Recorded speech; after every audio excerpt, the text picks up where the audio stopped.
palavra do Senhor. Juízes 8, versículo 4. Livro de Juízes 8, versículo 4. Vindo Gideão ao Jordão, passou com os 300 homens que com ele estavam, cansados, mas ainda perseguindo. Amém? Fale comigo, cansados, mas ainda perseguindo. Vamos orar. Pai, aqui está a sua palavra. E eu sei que o Senhor agiu pela manhã e não vai ser diferente agora, Senhor.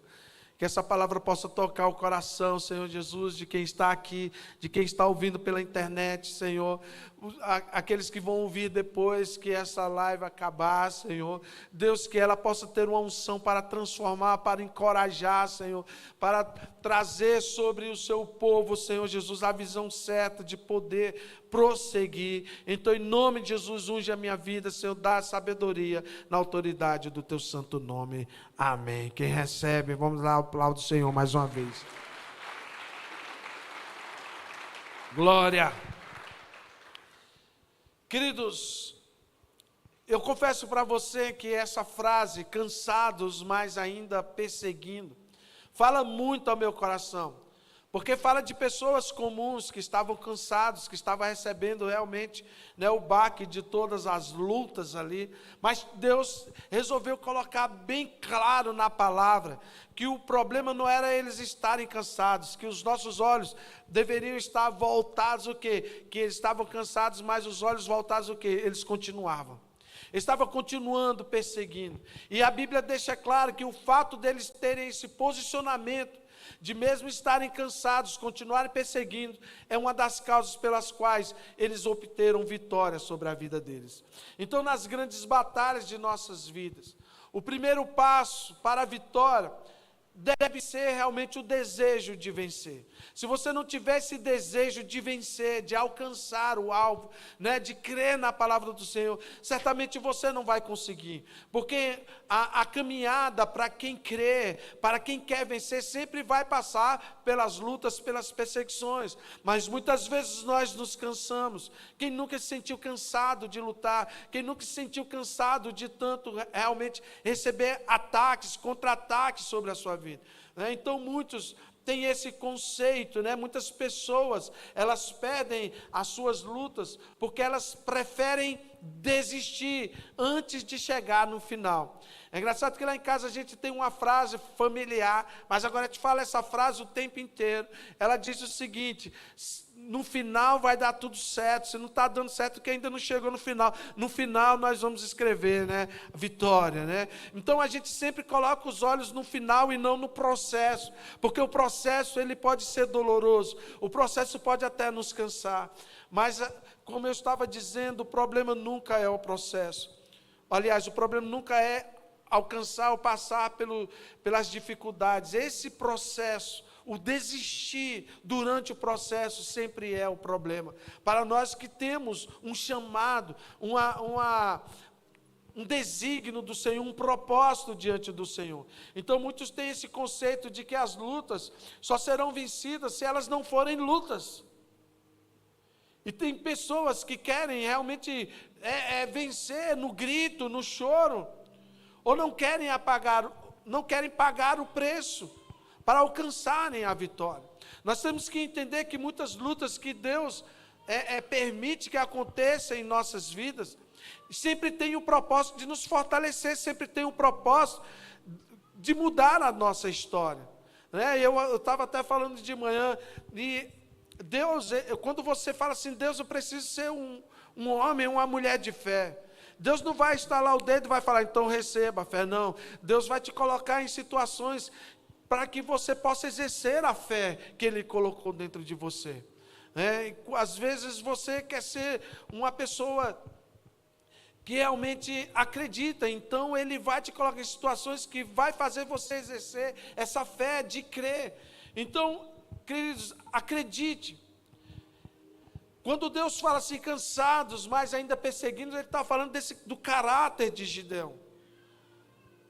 Mas quando a gente vai ler a história de Gideão, a gente pode até perguntar, mas por que Deus escolheu Gideão? Gideão tinha tudo para não ser escolhido. nós mesmos talvez jamais iríamos escolher Gideão, porque se nós formos olhar para as condições de Gideão, nós jamais iríamos escolher. Mas Deus, Ele não nos escolhe porque nós temos condições de fazer algo. Ele nos escolhe pelo seu favor, pela sua graça, porque é Ele que vai fazer. Então Deus sempre enxerga em nós coisas que nós mesmos não enxergamos, mas nós precisamos crer, porque Deus vê além do que a gente pode ver. Ele sabe o potencial pelo qual Ele colocou dentro dos nossos corações. Então eu creio, queridos, num Deus que vê, não como o homem vê, mas um Deus que esquadrinha, um Deus que olha lá no íntimo do coração e acredita em você. E essa força que vem do seu interior, essa força que faz com que realmente as coisas venham a acontecer, vem de Deus.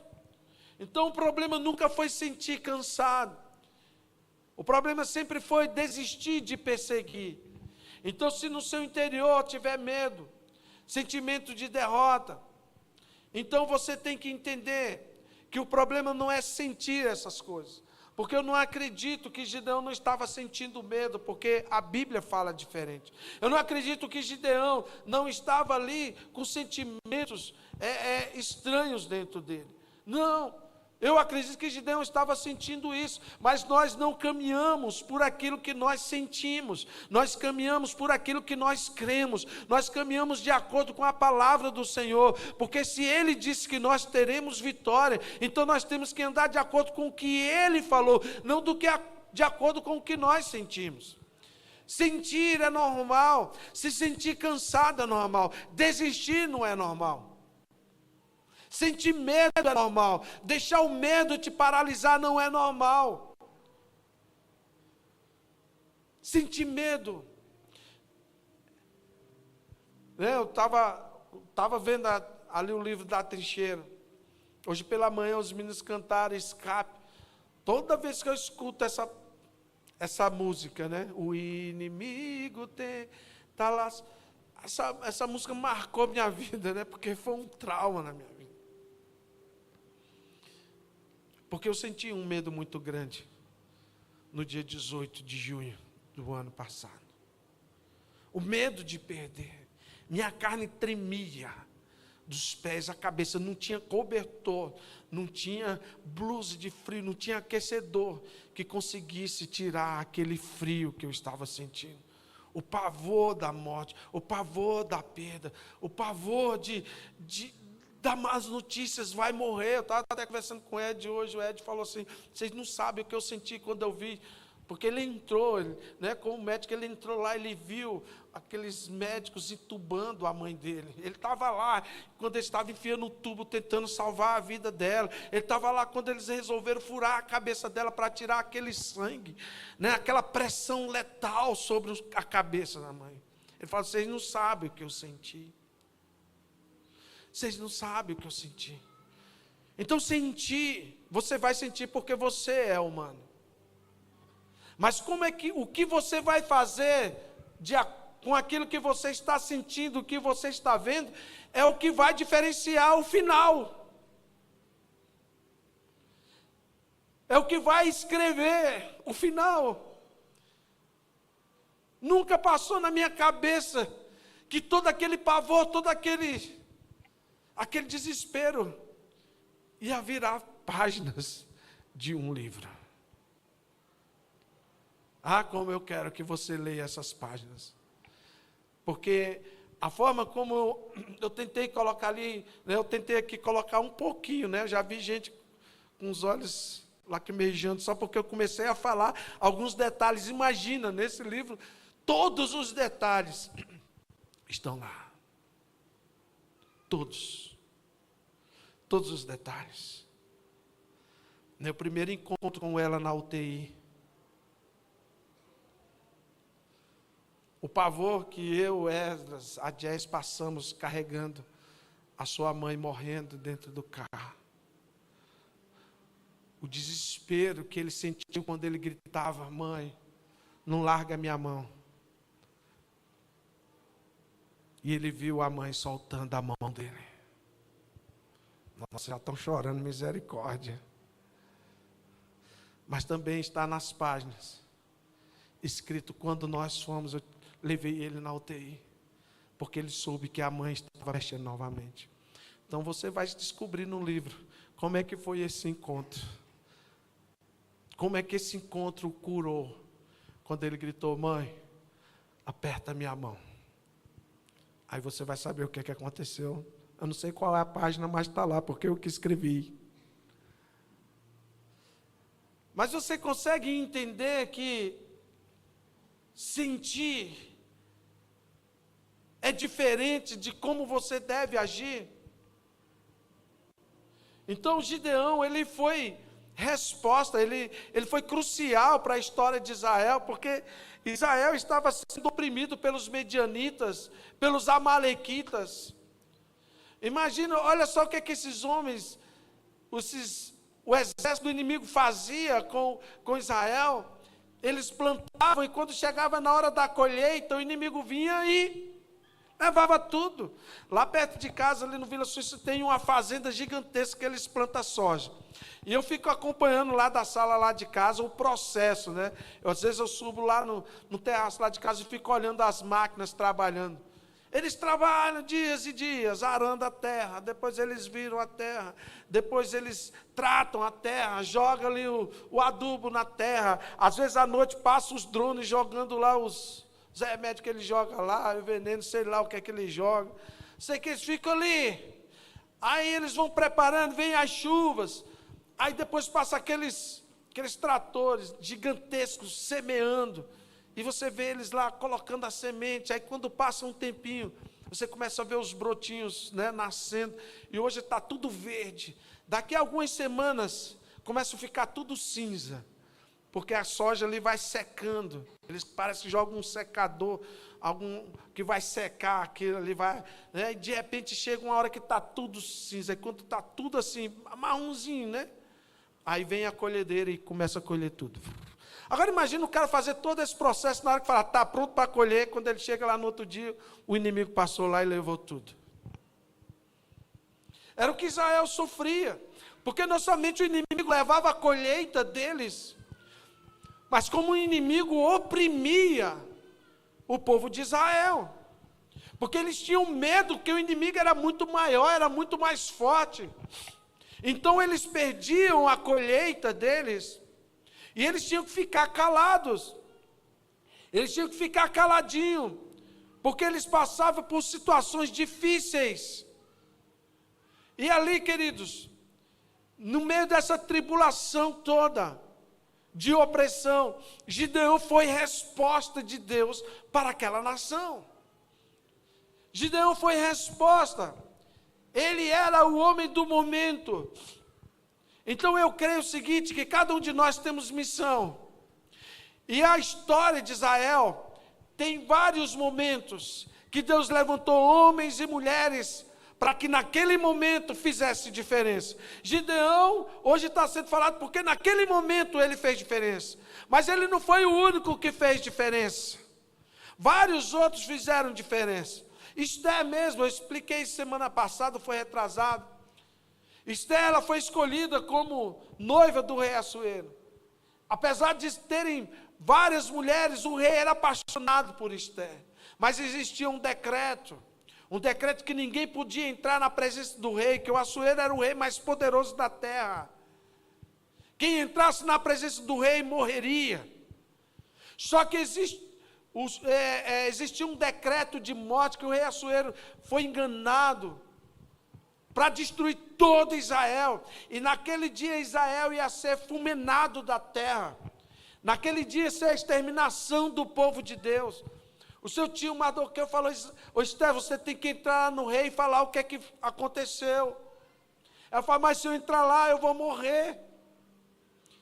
Ele vira para Esther e fala assim, Esther, eu acredito que você nasceu para esse momento.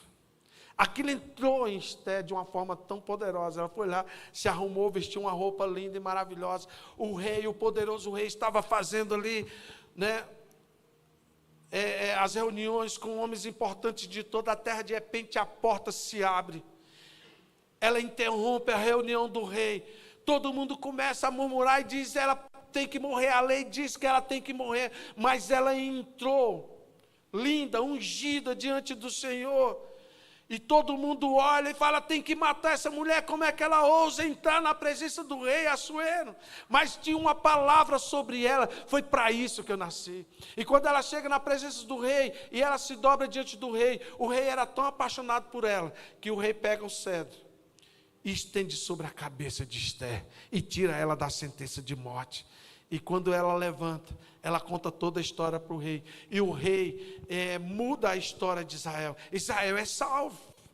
Então Gideão também foi o cara do momento. Assim como você também é usado por Deus em algum momento para abençoar, para transformar, para fazer com que o propósito continue. Então eu creio que eu estou falando para muitos Gideões. Amém? Neste lugar, Deus vai te usar no momento oportuno. Amém, Xuxa. Deus vai te usar no momento oportuno. Quem sabe não é hoje que Deus vai te usar para que a história da igreja mude, para que a história da sua família mude, para que a sua história mude. Eu quero fazer uma noite especial no lançamento do livro. Sabe por quê? Porque a trincheira foi o nosso conforto. Foi o nosso conforto. Você não sabe o que é, talvez você até saiba do que está dentro do UTI, com todo aquele barulho de máquina no seu ouvido. Você olhando para uma sentença de morte sobre a sua esposa, e você tem que ficar ali o dia inteiro observando. Quando a gente saía dali, e eu olhava para debaixo daquelas árvores, e via você ali, disposto a nos abraçar, a orar. Aquilo era uma força que você não tinha ideia. Por mais que a gente não conseguisse expressar, aquilo nos fez mover. Você foi resposta para a nossa família nesses dias. E você virou um livro. Você é testemunho. As igrejas do mundo inteiro vão ler que se a igreja orar, Deus pode mudar a história. O mundo inteiro vai ouvir escrito: olha, quando a igreja ama o seu pastor, ama a sua pastora, eles intercedem, eles acolhem, eles fazem com que a história possa mudar. Então, queridos, entenda isso. Deus, Ele quer usar pessoas. Ele usa pessoas, na verdade. A frase correta seria isso: Deus usa pessoas em momentos oportunos, como estava usando Gideão. Então Gideão precisava ser resposta para Israel. Só que Gideão era um cara que estava ali, escondido, cansado, com medo. O anjo chega e fala assim: o Senhor é contigo, homem valente. Só que o caba valente estava dentro de um lagar, malhando trigo, ou seja, o lagar era uma bacia, como se fosse esse tablado aqui redondo, só que onde o pessoal pisava uva, era como se fosse uma bacia grande. Ele estava lá dentro, escondido, tirando o trigo para que o inimigo não o visse. E aí, ele estava ali, o anjo aparece e fala: o Senhor é contigo, homem valente. Ele dá um grito e fala assim: ah, meu Senhor. Olha o que ele fala lá em Juízes 6, versículo 13. Eu falei: ah, meu Senhor. Então, se o Senhor é conosco, por que não está acontecendo tudo isso? E onde estão as tuas maravilhas, que os nossos pais nos contaram, e disseram: o Senhor nos tirou do Egito, porém agora o Senhor nos abandonou e nos entregou nas mãos dos midianitas. Versículo 14. Então o Senhor se virou para Gideão e disse: vá nessa força que você tem e livre Israel das mãos dos midianitas. Na verdade, não é verdade que eu estou enviando você? Ah, meu irmão, isso como fala comigo? Porque Gideão começa a questionar: eu já ouvi muita história. O Senhor livrou o povo de Israel, destruiu o faraó e fez um monte de coisa, e eu faço parte desse povo, mas na minha vez o negócio está feio. Parece que o negócio tem que encrencar na minha vez. Na minha vez, parece que não tem fé, parece que as coisas não se movem.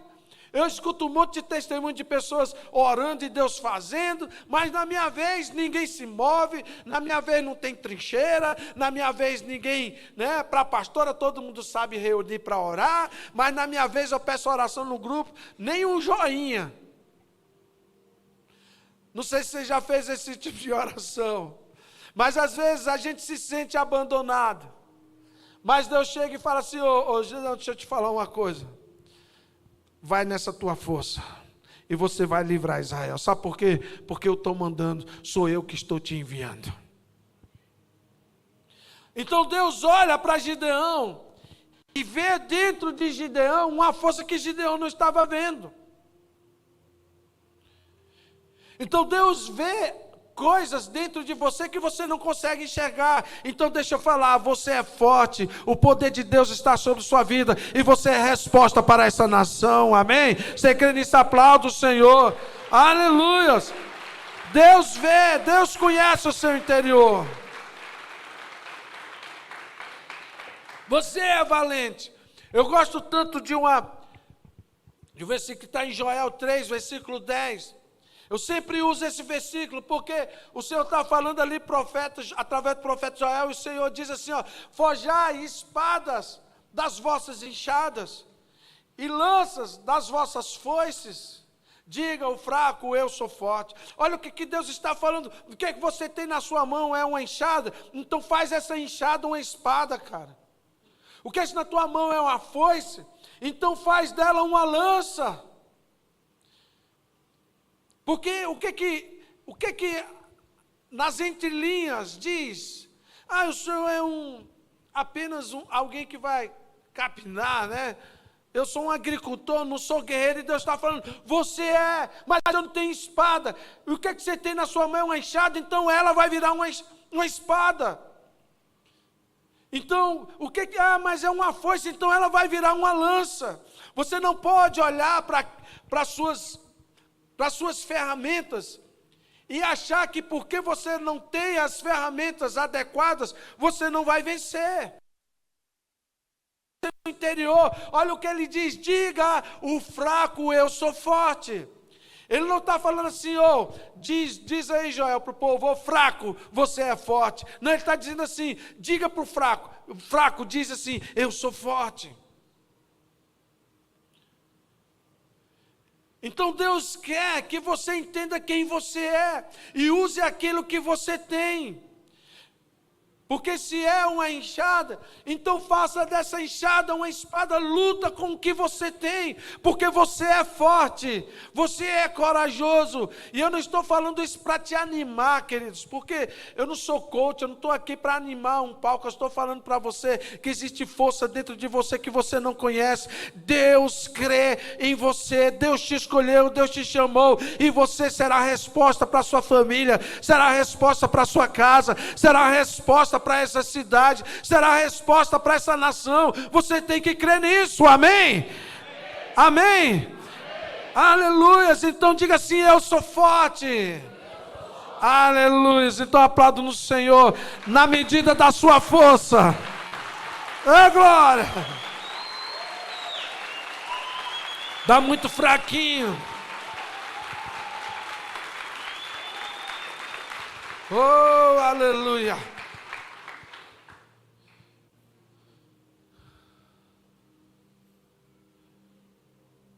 Então, queridos, Tiago, ele fala em Tiago 1, versículo 12, ele fala, bem-aventurado o homem que suporta a provação, porque depois de aprovado ele receberá a coroa da vida, que o Senhor prometeu aos que o amam.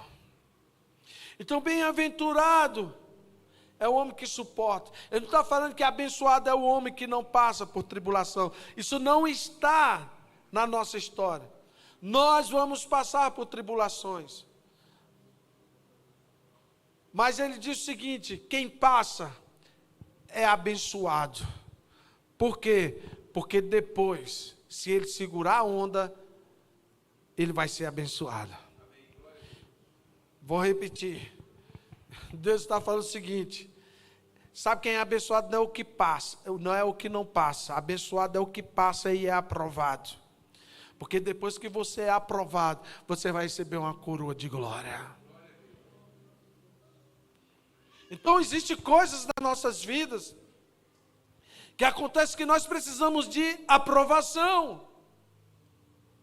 E vai acontecer. O próprio apóstolo Paulo fala em 2 Coríntios 12, versículo 10, ele diz o seguinte: olha, se tem algo que eu sinto prazer, é nas fraquezas, nas injúrias e nas necessidades, e até mesmo nas perseguições, ou nas angústias. Sabe por quê? Quando eu sinto angústia no amor, por amor de Cristo, eu entendo que quando eu sou fraco, é aí que eu sou forte.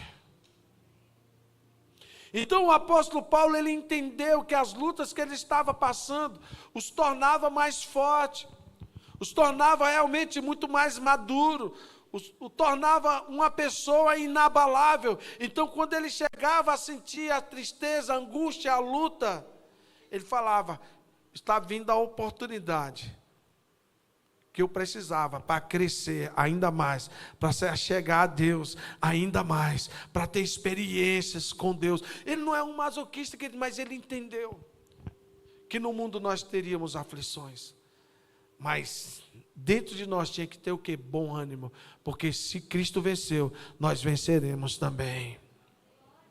É isso que a Bíblia diz. Mas existia realmente estratégias para isso. E é importante você entender essas coisas.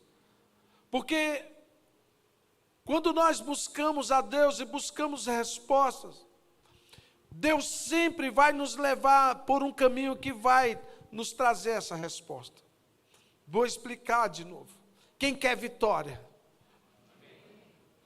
Para você obter vitória, Deus vai desenhar um caminho que vai te levar à vitória. Por mais que o caminho seja triste, por mais que o caminho seja angustiante, existe um propósito. Está aqui a Jazz, Malakai, Leisha.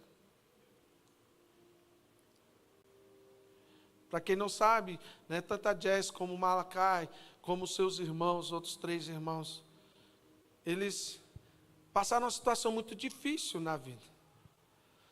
Uma família que era próspera e foi destruída por causa das drogas, por causa de injustiças. Então, eram apenas crianças que andavam no barco do avô. O avô levava para cima e para baixo. 10, uma criancinha pequena, que amava estar com o avô, passeando ali em Násnia, uma das cidades mais lindas que eu já conheci. Mas algo começa a destruir a vida dessa família. De repente tudo vira, tudo se destrói. Aí não tem mais família, o pai biológico se envolve com o que não deveria se envolver, com a mãe. A situação se torna tão difícil que todos eles passam a ser adotados por outras famílias. A Jazz era mais velha, teve que se tornar mãe antes do que imaginar para cuidar dos filhos. Dos filhos que agora ela herdou. Ela tinha que proteger, ela tinha que tomar uma responsabilidade que não era dela. Mas o abandono fez ela se posicionar diante dessas crianças, que passava de família em família.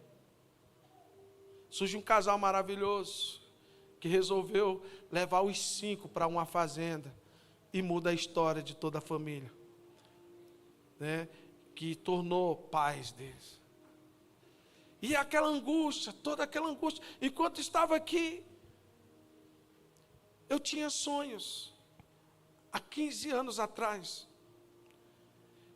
Eu sempre sonhava em estar em um lugar onde tinha um lago, uma casa. E toda vez eu sonhava esse sonho 4, 5, 6 vezes, até 10 vezes por ano. Eu estava tão familiarizado com esse sonho que quando eu começava a sonhar, eu sabia que era um sonho e eu sabia cada lugar dentro do sonho. Eu ia nos lugares, falava, tem aquele lugar, eu ia lá no lugar, via os barcos, via tudo, e eu amava aquele lugar de uma forma muito especial.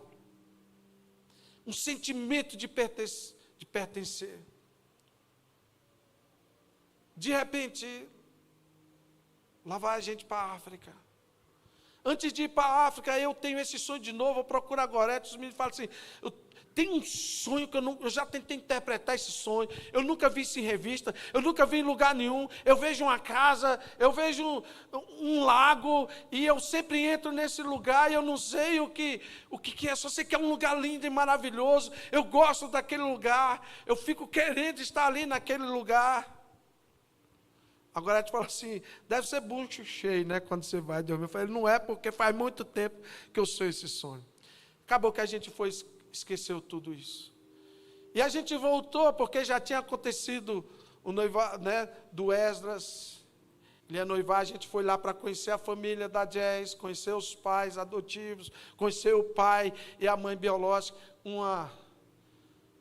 Uma missão eu tinha. E a gente vai conhecer Nazaré, a cidade que ela nasceu, a cidade que eles foram criados, a cidade da tragédia da família.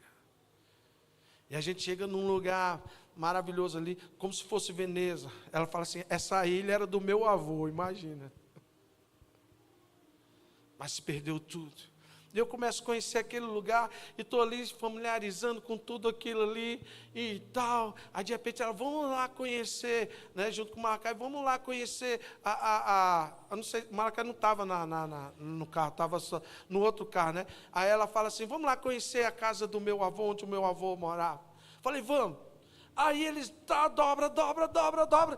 De repente, eles entram numa esquina. Quando eles entram numa esquina, eu fico parado, porque por um instante eu entro no meu sonho, literalmente. Aí ele falou, o que está acontecendo? Eu estava a ponto de desmaiar, eu falei, vocês não vão acreditar, eu estou dentro do sonho, eu conheço esse lugar, eu vi esse lugar há 15 anos atrás, eu sonhei com esse lugar todos os dias. Eu sei esse lugar, e quando ela mostra a casa do avô, era a mesma casa que eu ficava olhando dos meus sonhos durante 15 anos. O mesmo lago, o mesmo lugar. Eu fiquei assim, pasmo, eu não sabia, eu falei, Deus, o Senhor tem que me explicar tudo isso. Agora imagina, enquanto estava tudo acontecendo com eles, o pai abandonando, pai se drogando, a família sendo destruída, eles sendo adotados, para muitos uma tragédia, para Deus um caminho, para eles chegarem até as missões. Para muitos uma tristeza, mas enquanto 15 anos atrás eles estavam sofrendo tudo isso, Deus já estava me fazendo sonhar com esse lugar, gerando em mim algo que eu nunca nem sonhava, que um dia eu iria para a África do Sul. Eu chamo o Maracai e conto tudo para ele, e falo o seguinte, eu quero que você vá para o Brasil, porque eu já sei o que é que Deus quer. Deus quer implantar uma igreja aqui. Maracai já estava de passagem comprada para fazer uma viagem missionária em um cruzeiro missionário. Eles oraram e tal, e aí de repente eles falaram, a gente quer ir para o Brasil. E já estamos aqui, né, eu acho que vai fazer 2 anos que estão aqui sendo discipulados, e ano que vem já está marcado, dia 2 de fevereiro, eles retornam para a África, e em 6 meses eles vão implantar uma igreja. Quando a missão África chegar, ano que vem lá, nós vamos implantar a igreja em Nazaré, e você vai ver algo extraordinário acontecendo naquele lugar. Porque quando a gente olha para os processos, a gente não entende. Mas se não fosse assim, o Wesley não estaria segurando na mãozinha dela, da Jazz ali. Deus tinha me prometido há muito tempo, você será pai, né? Virou para mim, para agora, vocês vão ser pais de multidões, vocês vão às nações da terra. Mas o que eu não sabia é que Deus estava preparando pessoas de outras nações para fazer parte daquilo que Ele prometeu. Você é que pensa que você coordena alguma coisa. Quando você se coloca na mão de Deus, Deus fala o seguinte, eu estou te mandando, então eu vou fazer. Agora, como vai ser esse processo? Pode ser que seja doloroso. Ah, mas foi Deus que destruiu a família dela? De jeito nenhum. Quando Deus viu o que o homem estava fazendo, destruindo a família, Deus olhou assim e falou, eu conheço alguém que dá certinho para ser pai dessa loirinha aqui. Ele ainda nem sabe. Deixa eu dar um jeito de guiar mexer esse tabuleiro todo aqui, enquanto todo mundo achava que ela não iria prestar, que iria se revoltar na vida. Deus começou a criar um plano, um projeto, e de repente tudo começa a acontecer. Porque quem tem promessa, queridos, sabe realmente e entende que quando Deus chama, Ele te coloca no momento certo para que você seja resposta para alguém. Ele tem um propósito muito maior. E não fique acreditando que o propósito se encerra na gente. Porque de repente todo mundo aqui está trabalhando para um filho deles. No final, herdar vários campos missionários, milhares de igrejas, pode ser resposta dos seus filhos. Eu estava vendo ali o casal, a filhinha dançando aqui, e os dois babava pela boca e babava pelos olhos, porque eles não paravam de chorar, porque era a coisa mais linda ver essas crianças dançando aqui. Eu fui lá abraçar eles, porque eu falei, cara, eu tenho que abraçar, porque eu que sou o pastor, estou babando, imagina os pais, e a menina estava lá, dançando, né, séria, levando a sério tudo, e que tinha que levar a sério, mas ela estava adorando, uma adoração perfeita, uma adoração genuína, porque quem é que vai adorar como um coração de uma criança? Eu acho que não tem ninguém aqui que dá para... Eu sei que era uma adoração que Deus estava aceitando, porque ela estava ali fazendo com inocência, com prazer, né? Com seriedade, está aprendendo a adorar. De repente, a gente mesmo está trabalhando, sendo resposta, para que uma dessas crianças, mais tarde, assuma um ministério, uma igreja, seja resposta. A gente não sabe quem é que está do nosso lado. Você não sabe quem são essas crianças. Talvez seja o seu bebê. Talvez seja o seu filho que vai vir ano que vem, Rebeca. Talvez ela pense que ela só está cantando, mas de repente ela é só canal para um profeta que vai nascer.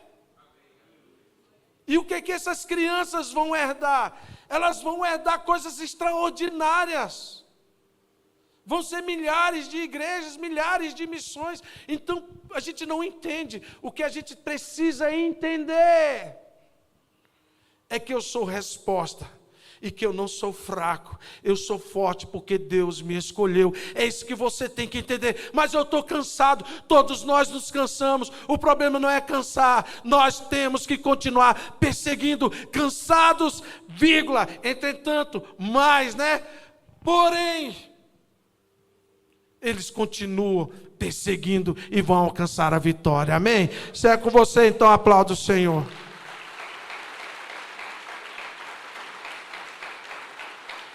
Oh, glória! Nós temos uma jornada, e essa jornada precisa ser percorrida. Agora, tem coisas que nós não podemos levar nessa jornada, e foi isso que Deus falou: eu vou te entregar a vitória, Gideão, mas tem algumas coisas que você não pode levar. Está lá em Juízes 7, versículo 2, Deus começa a falar assim para Gideão. O Senhor disse a Gideão: é demais. Fala assim comigo: é demais. Tem coisas que é demais para nós carregarmos em nossas missões. Deus sempre vai tirar o excesso, porque tem excessos em nossa jornada que vão dificultar, e se Ele não tirar o excesso, nós não vamos alcançar o objetivo. Nós não seremos resposta.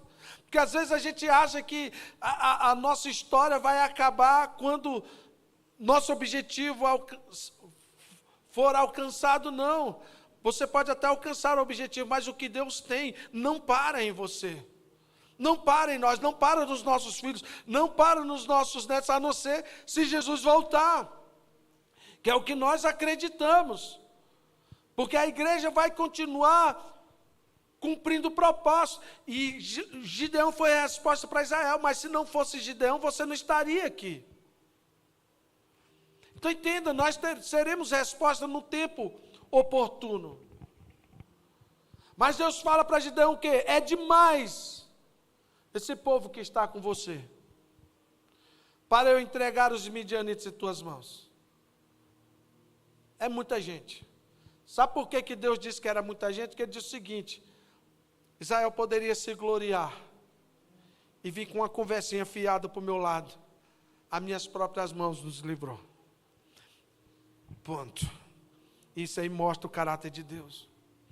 Ao mesmo tempo que Deus fala assim, vai na tua força, Ele ministra no interior, Ele chega e fala o seguinte: apesar de você entender que você é forte, no final da história você tem que entender que você é forte porque Deus te deu força. Que você teve vitória porque Ele te deu vitória. Deus não vai entregar a vitória para quem chegar lá no final e dizer, fui eu. É porque eu estudei demais, eu virei mestre, eu virei doutor, é porque eu sou inteligente demais. Se eu não tivesse pagado o preço, se eu não tivesse me dedicado bastante, jamais eu teria chegado no topo. Deus olha assim e fala, é demais isso. Quem vai caminhar a jornada de vitória comigo, vai ter que entender que esse excesso vai ter que sair. Deus não divide a glória dele com ninguém. Mas se Deus me der, Deus quer te dar, queridos. Mas o fato de Deus te dar não significa que você vai achar que foi você. O fato de Deus falar, você é forte, você vai conseguir, eu vou estar contigo, eu vou te ajudar, não significa que no final você vai dizer, fui eu que fiz. Então Deus disse o que? É demais. Não vai ser tanta gente não, nem para confundir a cabeça desse povo, porque eles vão achar que foram os números. Mas faz o seguinte, no versículo 3, Deus diz o seguinte, faz o seguinte, chega diante do povo e diz o quê? Quem tiver assustado, com medo, volta para casa. A surpresa de Gideão, eram 32 mil homens. Gideão chega e fala assim, quem estiver com medo, assustado, volta. Ele teve uma surpresa, 22 mil homens voltaram. Deus só queria os corajosos. Você acredita mesmo que os 10 mil que ficaram, eles não tinham medo? Que eles não estavam assustados também? Se o próprio Gideão estava com medo, se o próprio Gideão estava escondido, se o próprio Gideão teve que ser ministrado, você acha que esses 10 mil que ficaram, eles não estavam com medo? Eu não acredito nisso. Porque Deus deu a opção para eles, não foi Deus que tirou os covardes, os medrosos. Não foi Deus que tirou. Deus falou o seguinte, se você tem, você pode voltar. Eles assumiram que eles eram covardes. Eles mesmos decidiram voltar por causa do medo. Eles ouviram muito mais a voz do medo do que a voz de Deus. Eu acredito que esses 10 mil que ficaram, eles falaram, cara, eu estou tremendo de medo, mas eu não tenho coragem de voltar não. Como é que eu vou deixar Gideão? Como é que eu vou deixar a obra de Deus? Se Deus me chamou, eu vou ficar aqui, e vou ficar em pé, eu não vou voltar. Enquanto tinha gente falando o seguinte, eu vou voltar. Enquanto existia gente que estava com medo, e resolveram abandonar o chamado de Deus, 22 mil homens. Olha, eu fui consagrado pastor em 2001, então de ministério pastoral eu tenho 24 anos. Comecei essa igreja do zero, nós passamos por situações difíceis. Mas a gente já enfrentou lutas nessa igreja. Quem está aqui pelo menos 10 anos, 15 anos ou 20 anos, não sei, sabe que a gente já passou por situações difíceis. Situações de abandono, de traições, e toda a igreja é assim, o próprio Jesus foi traído, foi beijado, aconteceu tudo. O fato não é sair, o fato é que Deus sempre vai dar oportunidade para os covardes abandonarem a guerra. Abandonar. Você já viu aquelas pessoas que falam, a igreja está fraca, a igreja está doente. É verdade, você acha que a igreja é o tempo inteiro top? Não, tem momentos que é top, tem momentos, querido, que é top, e tem momentos que não tem top de nada, é difícil vir até para o culto. Mas tem uma galera que às vezes quando a igreja está passando por dificuldade, por luta financeira às vezes, ou por lutas espirituais, Deus está sacudindo a figueira, eles de vez ajudar a gente a resistir, mesmo que a gente esteja cansado, continuar perseguindo, o que é que eles fazem? Abandona. Só que uma coisa eu descobri há muito tempo, não é o fato de você abandonar ou sair de uma igreja, é o fato de você entender que quando o povo de Deus está passando por guerra, nunca abandone. Você não deve abandonar, você tem que ser resposta. Está fraco, então o que é que eu posso fazer para ajudar esse negócio a se levantar de novo? O que é que eu posso fazer para evitar que pessoas saiam? O que é que eu posso contribuir? Porque tem pessoas que elas não querem contribuir, elas querem contribuir para voltar. E eu acredito que aqueles 22 mil, tinha homens ali que queriam até ficar. Mas quando começaram a ser influenciados por gente medrosa, tu vai, olha o tamanho dos midianitas, cara, tu vai ficar aí, tu é doido, Gideão tá maluco, esse cara aí, tá maluco, te enganando, você vai ser morto pelos midianitas, e começa a alugar o cara, diz, essa igreja tá doente, olha o tanto de gente está saindo, já saiu 10 mil, 22 mil, você vai ficar aí sozinho? Talvez tenha alguns que falam assim, é mesmo, eu vou embora com todo mundo, e saiu. Mas teve 10 que ficaram firmes e fortes, para alcançar o propósito.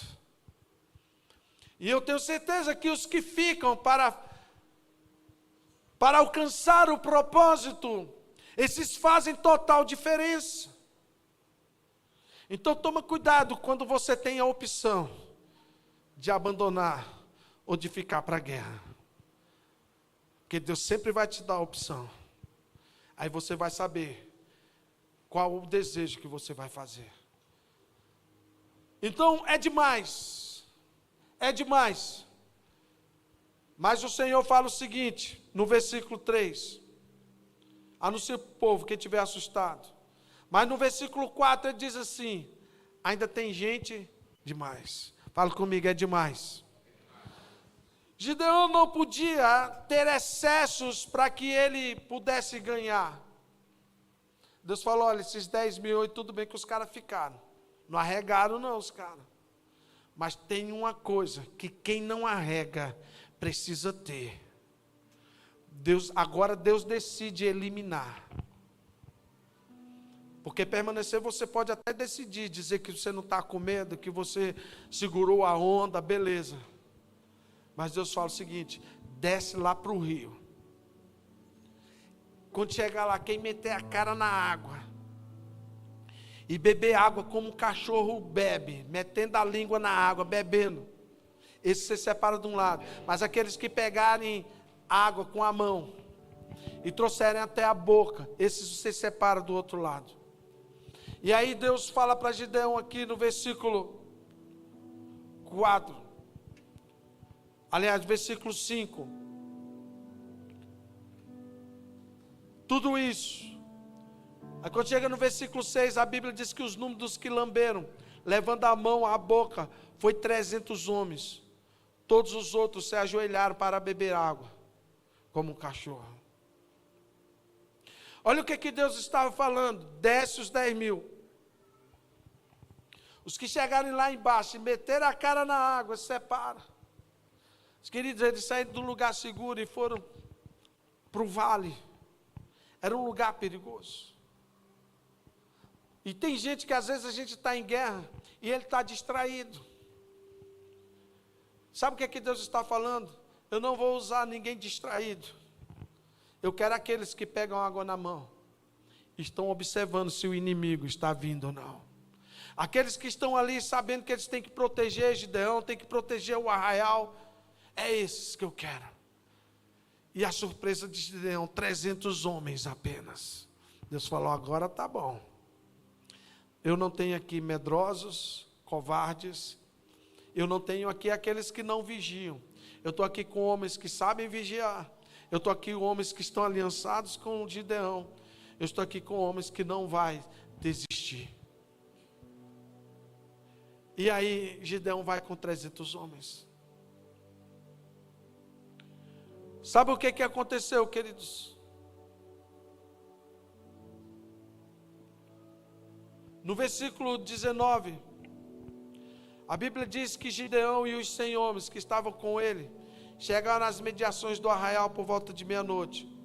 Pouco tempo após a troca das guardas, tocaram as trombetas e quebraram os cantos que tinha nas mãos. Eu adiantei porque eu quero adiantar a história para você. Porque eu quero ir para o encerramento agora. Deus chega para Gideão e fala o seguinte: vai com esses 300.